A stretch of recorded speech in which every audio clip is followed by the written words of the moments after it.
This is Democracy Now!, democracynow.org, The War and Peace Report. I'm Amy Goodman with Juan Gonzalez. Well, a shocking new report finds at least a third of the Himalayan ice cap will melt by the end of the century due to climate change, even if the world's most ambitious environmental reforms are implemented. The report, released by the Hindu Kush Himalaya Assessment earlier this month, is a culmination of half a decade's work by over 200 scientists, with an additional 125 experts peer-reviewing their work. It warns rising temperatures in the Himalayas could lead to mass population displacement, as well as catastrophic food and water insecurity. The glaciers are a vital source for the 250 million people who live in the Hindu Kush Himalayan range, which spans from Afghanistan to Burma. The region is home to the most ice in the world after Antarctica and the Arctic. More than 1.5 billion people depend on the rivers that flow from the Himalayan peaks. Meanwhile, an alarming new report has found more than 40% of insect species around the world may become extinct in the next few decades. Although the study's authors point to industrial agriculture as the main culprit, they also lay blame on climate change, citing warming temperatures that have led to sudden decreases in insect population in places like Puerto Rico, where nearly 100% of ground rainforest bugs have disappeared in just 35 years. This devastating news comes as 2018 was found to be the fourth warmest year on record. The past 5 years have been the 5 warmest since reliable measurements began more than a century and a half ago. We go now to Seattle to talk to journalist Dahr Jamail, author of 4 books, including his most recent, The End of Ice, Bearing Witness and Finding Meaning in the Path of Climate Disruption. Dahr was awarded the Martha Gellhorn Prize for Investigative Reporting for his reporting from the Iraq War. Last year, he won an Izzy Award for his ongoing coverage of human-caused climate change. Dahr, welcome back to Democracy Now! Thank you so much for driving 2 hours in a snowstorm to get to Seattle to be with us today. Can you talk about these latest reports of, once again, precedent-setting climate change-related developments in the world? There are more indications of how far along we already are regarding human-caused climate disruption. Excuse me. They essentially underscore that we are on a warming trend now that's unprecedented, unlike anything that we've ever seen since humans have been on the planet. And it's very disconcerting. We can really look across the globe and see these giant alarm bells, like the melting of the glaciers in the Himalaya, the collapse of insect populations, which that same report said, at the current trajectory, assuming we don't speed up, or these trends don't speed up, which they may well do that, we could lose all insects by 2100. If we look at what's happening to glaciers in the United States, just in the contiguous 48 states, in Glacier National Park, the lead expert there told me that we could probably not have any glaciers left whatsoever in Glacier National Park by just 2030. That's just 11 years from now. He went on to say, along with several other experts, which is that there could be no glaciers left anywhere in the contiguous 48 at all by 2100. And then think about the implications of this, not just for, of course, the natural implications on ecosystems, which are massive, but like the Hindu Kush, so many people depend on these glaciers for drinking water and irrigation. So these alarm bells are ringing very, very loudly all around us, and that's really just a few of the overt ones right now. Well, Dahr, in your new book, you talk about, at one point you say, as a species, we now hang over the abyss of geoengineered future we have created for ourselves. At our insistence, our voracious appetite is consuming nature itself. We've refused to heed the warnings Earth has been sending, and there is no rescue team on its way. That's a pretty dim sense of what lies ahead. Could you talk about the response of governments and the human race to what's going on? Well, it is why I think we're in such a grim situation, because I went to many of the hot spots, the front lines of climate disruption around the world, from Denali up in Alaska to the Amazon rainforest to the Great Barrier Reef to South Florida sea level rise and many other places. And in each place, really what we've seen is catastrophic declines of whether it's biodiversity in the Amazon to the loss of ice up in the Alaska range to how fast now sea level rise is starting to accelerate. And that all of these crises that are, it's a myriad of them happening simultaneously, held against the backdrop of, the majority of the population, even in this country with the fossil fuel industry driven denial mechanism, even here we have the majority of the people understand that climate disruption is real and that something needs to be done about it. And yet, like other countries as well, we have a government that is not only not doing anything about it, but is instead stomping it on the gas. And so another reason things are so grim, and really when you connect all the dots and look at what's happening across the planet, against the backdrop of this really pathetic government response on any way that's coming close to what has to happen to actually mitigate this crisis. I mean, we all know that it's the cat's out of the bag on the fact we're not going to stop it. The only question is, are we going to be able to mitigate it? And the best science now shows that even if we stopped all fossil fuel emissions today and everything, all governments started to react accordingly, most likely we have a minimum of 3 degrees C warming that's already baked into the system. And so hold that up against how governments are reacting. I mean, we should be having global coordinated response on a dramatically emergency level, and instead it's business as usual in at least the leading countries, the U.S., China, India, and Russia, the leading greenhouse gas emitting countries on the planet. And instead of going into an emergency response and mandated CO2 emission cuts and getting off fossil fuels as rapidly as possible, they're just stomping on the gas and pretending like we can keep kicking this can down the road. And the reality is that it's not a future crisis. That I want to underscore the point that this is happening now. As we speak, the Great Barrier Reef is in terminal stage.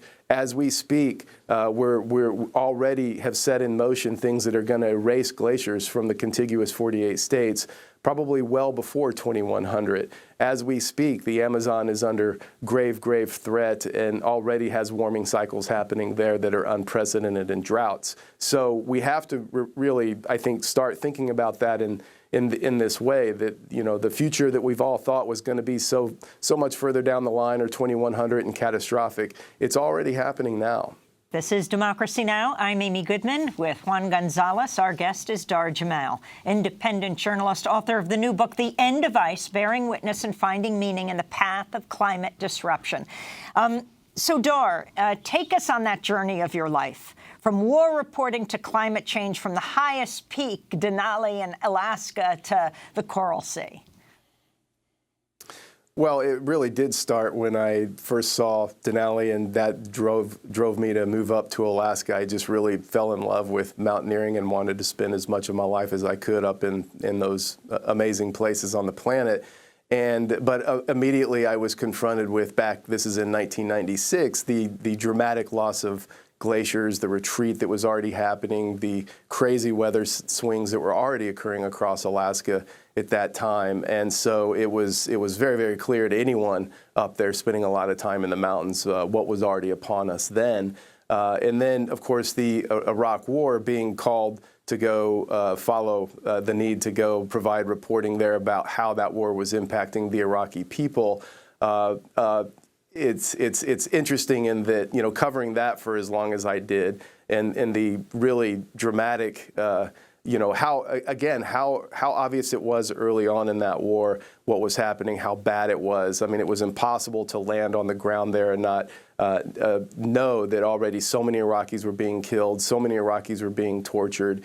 But an interesting parallel that I want to bring this up to tie this into current reporting on climate disruption is that I can remember acutely at that time reporting on torture, reporting on the home raids, reporting on the atrocities being carried out by the U.S. military in Iraq, reporting on illegal weapons and things like this, much of it on Democracy Now! And yet, the mainstream media ignored it. And of course, most people in this country, it took years before it really seeped in how catastrophic that invasion and occupation was for the Iraqi people and, of course, for the U.S. military.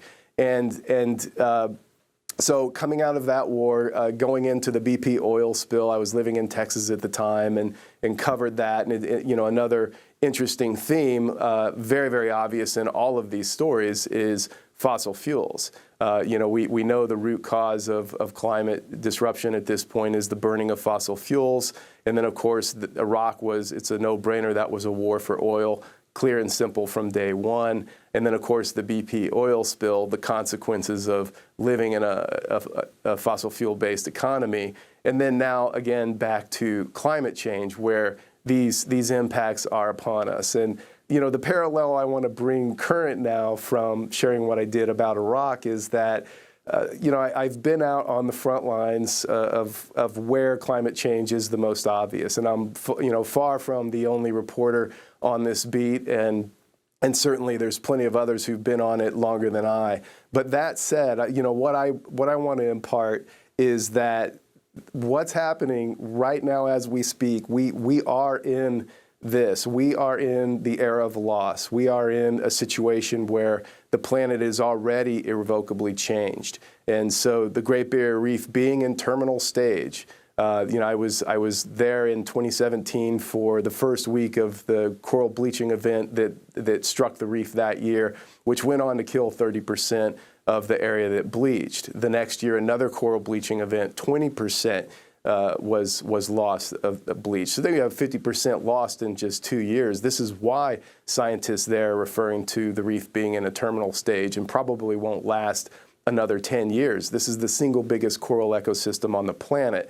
And if we look at what's already baked into the system with sea level rise, one of the scientists I interviewed at University of Miami, Dr. Harold Wanless, said, we could see not just the IPCC worst case prediction by 2100, but we could see, which is around the lines of somewhere between 6 and 8 feet, we could see as much as 20 to even 30 feet even by then. And if you look at the collapsing ice sheets in the Antarctic, I mean, just a few weeks ago, we had another report that the lead author of Dr. Eric Rigno of UC Irvine, one of the leading glacial scientists studying what's happening in the Antarctica. That report showed a 6-fold increase in melting across that continent just since the 1970s. So things are happening, they're accelerating, and it's very, very clear where we are in this crisis. And so it's really amazing to me. I'm having that same experience as I did in Iraq of being on the streets of Baghdad or being in Fallujah, writing these reports, telling people what's happening, and then waiting for kind of the rest of the country to keep up and wake up and really see what's happening. That, we're in a situation where we're talking about 2100, and reality is, we're talking about right now. It's happening right now. Dahr, could you also talk about the thawing of the permafrost and the potential, the impact and significance of this as well? That's right. So I went up to Utqiagvik, a town formerly known as Barrow in northern Alaska. It's the northernmost point in that state. And I went up there specifically to see the situation of the permafrost and deepen my investigations into the methane up there. So the permafrost, the terrestrial permafrost is melting, it's thawing dramatically, and it's warming up even tens of feet below the surface. And what's disconcerting about that is this holds a vast store of organic material. So as it thaws, it's releasing both CO2 and then a smaller amount of methane up into the atmosphere. And that's already happening. That thawing is occurring, and the scientists I spoke with said he expects all of the permafrost across northern Alaska to be well above freezing, well in advance of 2100. And then the permafrost, as it goes underneath the shallow seas of the Arctic, it contained within it is methane hydrates, and that is starting to thaw out. So as the ice cap recedes, the summer sea ice, as the oceans warm, both from warmer water coming up from the Atlantic as well as now more solar radiation coming in from above, and the atmosphere warming, those hydrates are starting to be released. And so one of the scientists I interviewed for my book, Dr. Ira Leifer, spoke of a paper that he had published actually several years ago, where the normal background rate for methane seeps from a seabed in that area is approximately 3,000 methane seeps over 1,000 square kilometer area. He had, using satellites to measure the methane, he had found in another 1,000 square kilometer area where there were already 60 million methane seeps that were coming up from the base of the Arctic seabed. Dahr, President Trump, mocking one of the candidates running for president, Senator Klobuchar, said, he said, Amy Klobuchar announced she's running for president, talking proudly of fighting global warming while standing in a virtual blizzard of snow, ice, and freezing temperatures. Bad timing, he said. By the end of her speech, she looked like a snowman woman, he said. But he continually repeats this issue. The issue of, look, the country is in a polar vortex. You call that global warming? Please explain the process by which the Earth getting warmer can mean freezing weather as well as, desertification. This is why I call it climate disruption and not climate change, and it's because when you inject as much CO2 into the atmosphere as we have, it doesn't just change the climate, it completely disrupts it. And that's exactly what the polar vortex is a sign of. It's the opposite of what this individual in the White House, I'm hesitant to really call him any kind of a name. It's just still stunning to me that there's someone like this there. But let's not conflate weather with climate. These are two separate things. So that's one, and then the other being that the polar vortex is actually a sign of the opposite of what Mr. Trump is saying, that it somehow negates the reality of climate disruption. So when you have destabilized temperatures, when you have temperatures not in their normal range, the jet stream, rather than being steady, it becomes disrupted, and we have these huge flows sometimes that come down into the lower 48, and that's in letting all that Arctic air down here. Conversely, you look up in the Arctic, and temperatures up there are nowhere near as cold as they normally are, and that's a big part of why we have the problem with thawing permafrost and the methane crisis that I just spoke of. So on that note, one thing that I forgot to add earlier is methane is over a 10-year time scale, and it's 85 times more potent as a greenhouse gas than CO2. So the consequences of that methane starting to be released and the possibility of a dramatic sudden burst of it coming out all at once could literally happen at any moment. And if there's enough methane there that we could see the CO2 equivalent released of on par of half again as much CO2 as we've already emitted into the atmosphere since the Industrial Revolution began. And Dahr, what hope do you see in the new young leaders that have come forward and the activists in recent years? I'm thinking of Alexandria Ocasio-Cortez and her proposal for the Green New Deal, for this to become more than just a gadfly or opposition movement, but actually affect real change in how this nation and other nations begin to deal with climate disruption?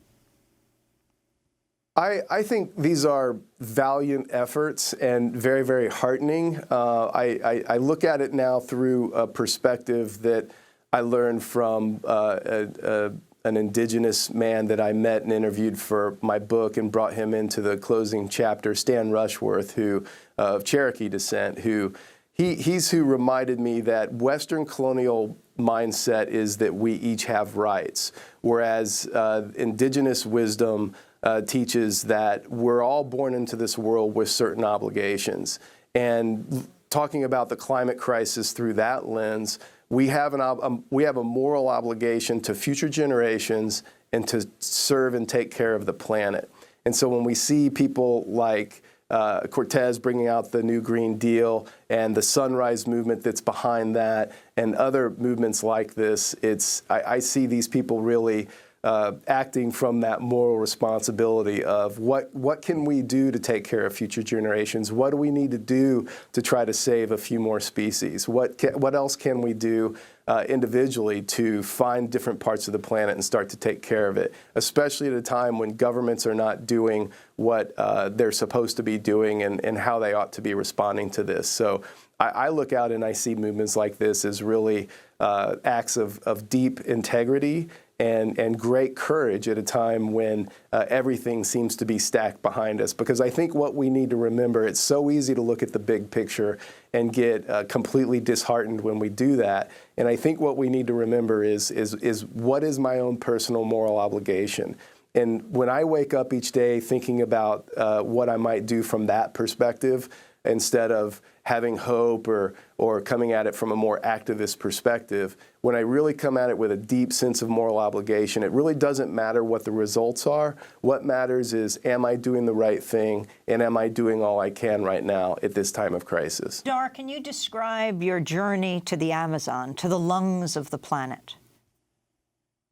I was privileged to get to go there and go to Camp 41. It's the most famous of the study camps of Dr. Thomas Lovejoy, a great scientist who is also sometimes referred to as the godfather of biodiversity. He's been studying down there since 1965. And getting to go into this camp was an extraordinary experience. It's a camp that camp alone has been the producer of over 700 peer-reviewed published scientific studies about different aspects, from trees to insects to birds to animals to soils, you name it. And getting to go there with him was profound because he really, I really understood and felt it in my body when you go to a place so rich in diversity as the Amazon, how literally the jungle itself started to kind of take me in. I mean, anyone that has been there, I think, would relate to this, where literally everything from how you feel to how you start looking at things to even your dreams at night start to change as you really start to kind of become one with the jungle there.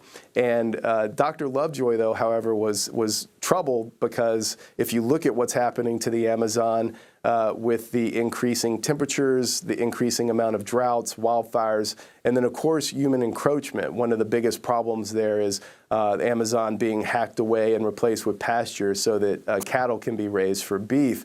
And all of these things were converging to cause a problem in that the Amazon, where under normal circumstances it becomes a carbon sink, it draws CO2 out of the atmosphere into the trees, into the soil.